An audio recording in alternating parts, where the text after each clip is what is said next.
we have this Lieutenant General Greaves explaining to the Pentagon staff at this Capitol Hill Club, basically stating that the hypersonic threat is real, it's not imagination, and that China and Russia have a leg up on the United States, and we have nothing to stop it, so to speak.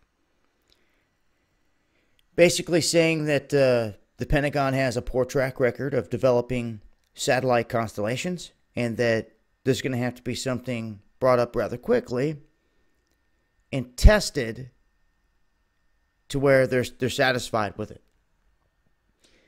Now, right out the gate, I call BS on a lot of different fronts here because, first off, the black budget is very real.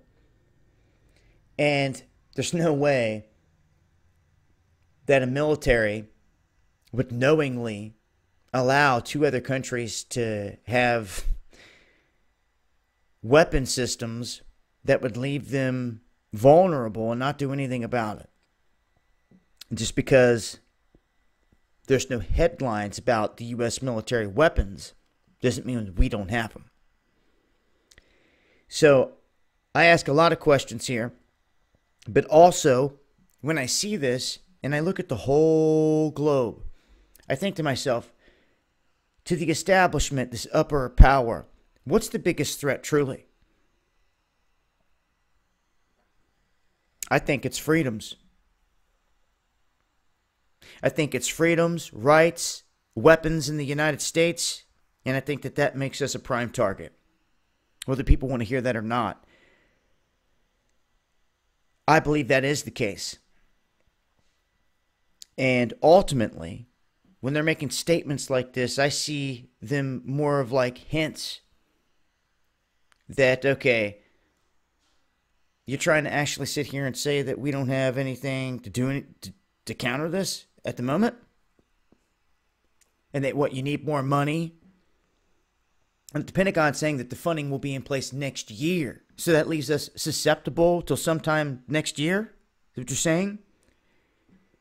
Knowing that Russia and China already have these weapons and that they've already been sending satellites up that have different weaponry on them, lasers and all this other stuff. And then look at the Shining Star satellite that's going over this country from North Korea that they know is there. This is where I call BS big time. Big time. And it continually passes over our country. Yeah, if it did have a mini nuke and cause an EMP at any point, it would do this hand behind all these events a huge plus, because it would strip us of everything in an instant. And they would benefit. And they could shift this thing over to a way that they would want it globally. Now, for him to make a statement like this, once again, that they have these weapons and we don't have anything to basically counter it, you have to use discernment. Discernment is key in everything out here, and you have to be able to pick out the little details of what is really being said. Nonetheless, I wanted to make mention of this. I'm going to leave a link here.